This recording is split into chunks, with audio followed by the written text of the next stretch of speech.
Era assim que Jesus mandava a gente tratar as relações. Como é que ele tratou os fariseus? Todos aqueles grupos dos evangelhos eram partidos políticos. Os saduceus era o partido político dos sacerdotes, dos oficiais do templo, dos levitas. A maioria deles eram saduceus, especialmente os que serviam no mais alto posto no templo em Jerusalém. Todo mundo ali, eles poderiam ser taxados hoje em dia de liberais e, do ponto de vista espiritual, liberais sem transcendência. Mas eles eram muito mais capazes da articulação, da malemolência, vai lá, vem cá, janta com Herodes, agrada um outro, fazendo média, arquitetando, conversando com Pilatos, com os representantes de Roma, ou seja, com as principais pessoas. Eram os saduceus que vocês veem no Evangelho. Os fariseus eram um grupo de direita. Não chegava a ser exatamente uma extrema-direita, porque eles tinham algum diálogo, eles se assentavam no sinédrio, eles conversavam. A extremíssima direita, como a extremíssima esquerda, é que não são capazes do diálogo. Mas os fariseus, conquanto fossem mais chatos do que aquele chato que dá em alguns lugares que a gente não precisa descrever, eles eram chatos até na alma da gente. No entanto, eles dialogavam. Vocês vejam que o grupo que mais tentou conversar com Jesus foram os fariseus. Mais tentou. Havia também aquele grupo de alienação religiosa total, que eram os essênios, que viviam lá às margens do Mar Morto, que não queriam se misturar com ninguém, falar com ninguém. Todos os outros eram pecadores e a salvação estava em se retirar da sociedade, em ficar dentro de uma bolha, como os Amishes, como alguns menonitas americanos, como os Quakers de antes, como os puritanos, que tentam se colocar dentro de uma bolha, como os hipersantificados, que acabam muitas vezes doentes e santarados, presos numa bolha. Assim eram os essênios, espiritualmente superiores a todos. Ainda havia alguns outros grupos menores, os herodianos. Eram os baba-ovo do Herodes, que estavam lá para servir na corte e conseguirem o máximo de privilégios que eles pudessem. Eles também, às vezes, vão juntos até Jesus tentar dialogar, como também chegaram a Jesus tentando ameaçar, e outros juntamente com eles, aos quais Jesus responde assim. Quando Jesus foi ameaçado, todas as vezes que quiseram prendê-lo, e ele disse: não é chegada a hora, ele saiu. Algumas vezes o pessoal pegou pedra para apedrejá-lo, como lá em Lucas 4, que ele era um ato político também, político-religioso. Eles iriam apedrejar ou jogar Jesus do despenhadeiro embaixo, e ia se transformar num ato político. Queria ter repercussões em toda Israel daqueles dias, no mínimo. E vinha gente de muitos lugares ouvir Jesus. Eles pegaram em pedra lá em Nazaré.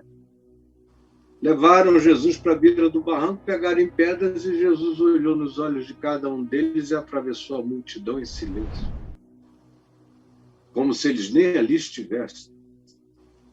E tantas outras vezes ele ouvia dizer que iriam prendê-lo, matá-lo, e dizia: vamos sair daqui.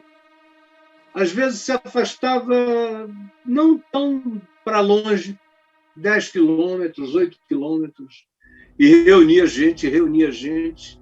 Nunca fez nada escondido, nunca. Nunca chamou ninguém para um canto escuro e dizer, olha, vamos fazer isso aqui para ninguém nos ver.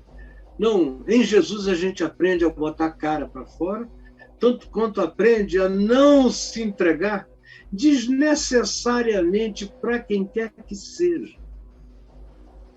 Ele ensinou a não jogar pérolas aos porcos e não dar as nossas melhores dádivas aos cães. Então, Jesus não entra em conflagração belicosa de militâncias de ódio.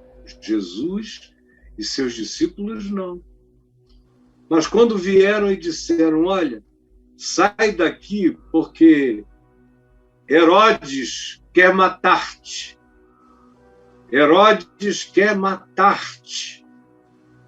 Como ele já fez antes com João Batista. Ele quer te matar.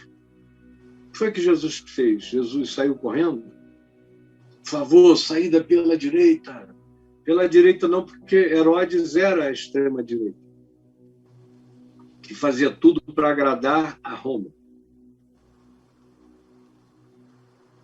E aí, não, nem pela direita e nem Simão, Zelote, me arranja uma saída pela esquerda. Não. Jesus disse uma coisa muito dura. Sabe o que Jesus disse? Jesus disse, ide e dizei a essa raposa, que era Herodes, que vivia de comer carniça, de se aproveitar, de pegar na rabada, que era aquele bicho com espírito de hiena, que está ali para comedor de galinha, fica ali, papa ovo, para lá e para cá, ide dizei a essa raposa que eu curo hoje, purifico leprosos amanhã, e no terceiro dia ressuscitarei. Vão dizer essa raposa que a minha mensagem para ele é esta. A minha agenda não se assusta. Você pode dizer o que você quiser, tentar fazer o que você quiser, deixa eu adiantar o futuro. Hoje eu vou curar ainda muita gente, amanhã eu vou ressuscitar e vou purificar leprosos, abrir os olhos aos cegos e operar graças e milagres extraordinários e consolar doentes. O reino de Deus continua na sua agenda. E no terceiro dia, depois de pensarem que pararam o reino, o Filho do Homem ressuscitará. Podem ir contar essa raposa. Ele cortou a cabeça de João Batista. Mas não adianta cortar a mim. Eu ressuscito de entre os mortos. A graça vai continuar vazando de mim. Saiba disso, Herodes. Saibam disso todas as autoridades políticas. Saibam quem queira saber. O que é de César é de César, mas não é assim. O que é de César é de César e o que é de Deus é de Deus, como hoje.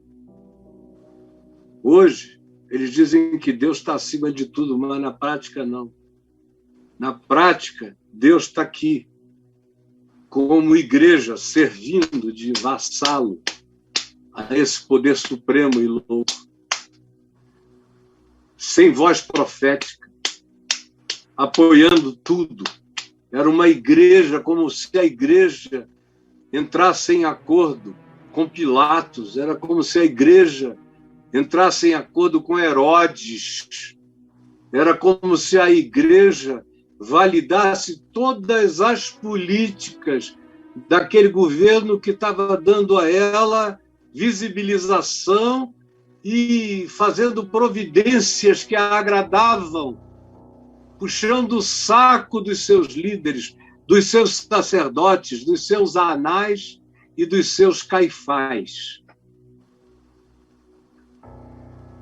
Mas Jesus disse de dizer a essa raposa, e que era uma raposa com muito mais legitimidade imediata do que o representante romano, porque pelo menos esse Herodes descendia de Herodes, o Idumeu, que era filho de gentios com judeus.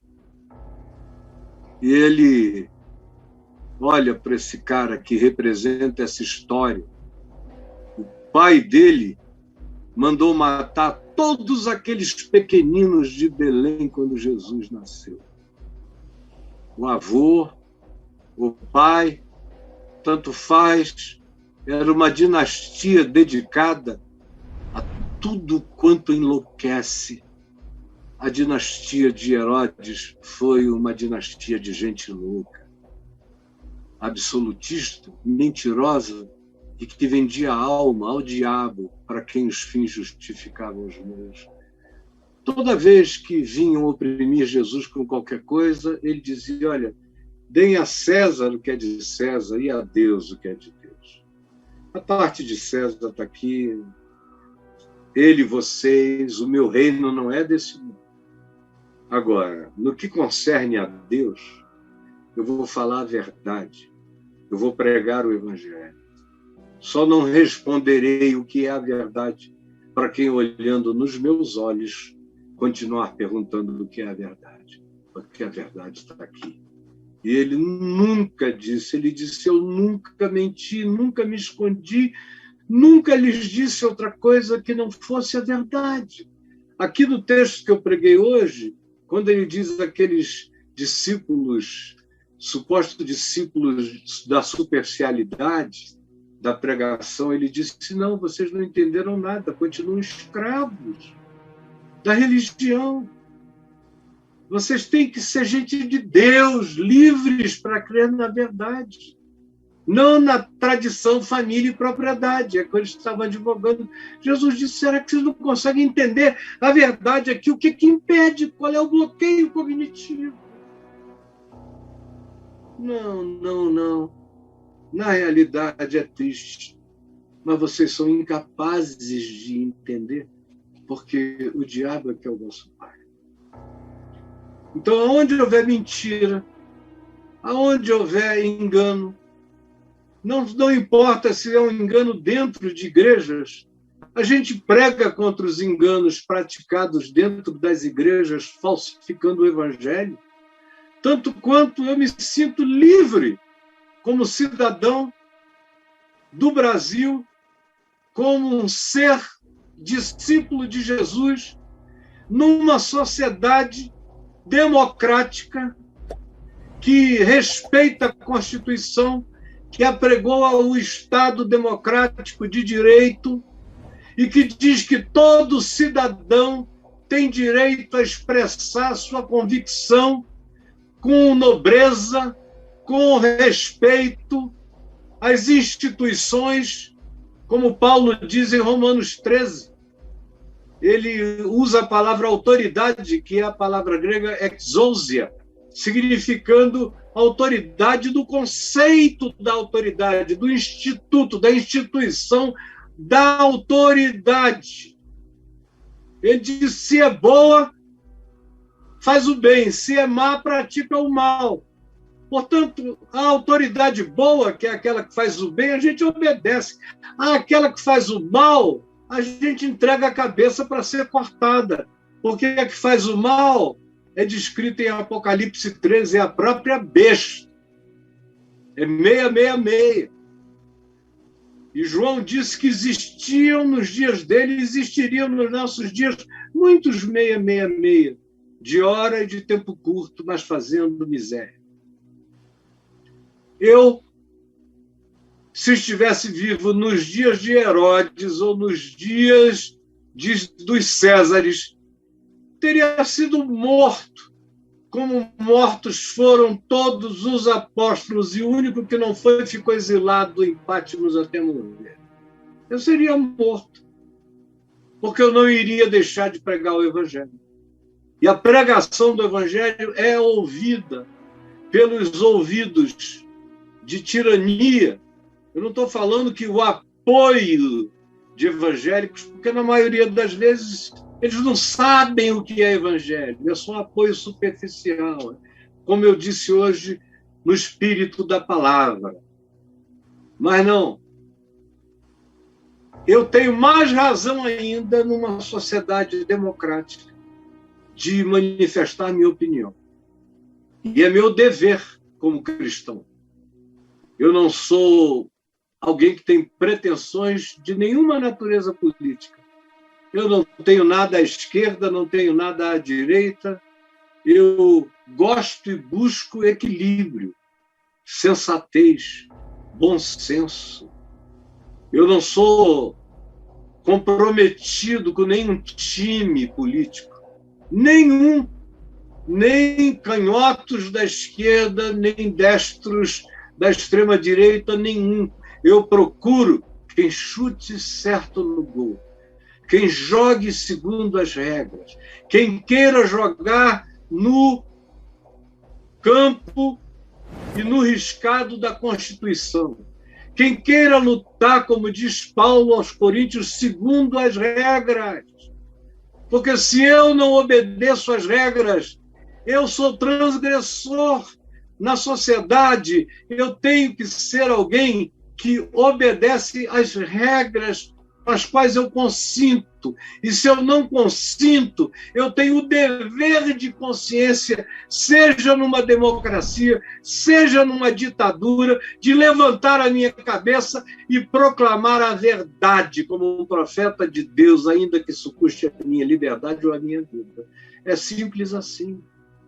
Foi assim que Jeremias, que Isaías, que Ezequiel, que Amós, que Obadias, que Miqueias, que Malaquias, que João Batista e que todos os apóstolos e uma sucessão enorme de gente do Evangelho, do curso da história, fez, experimentou essas consequências. Hoje, o meu dever é ainda maior, porque eu não estou sob um rei,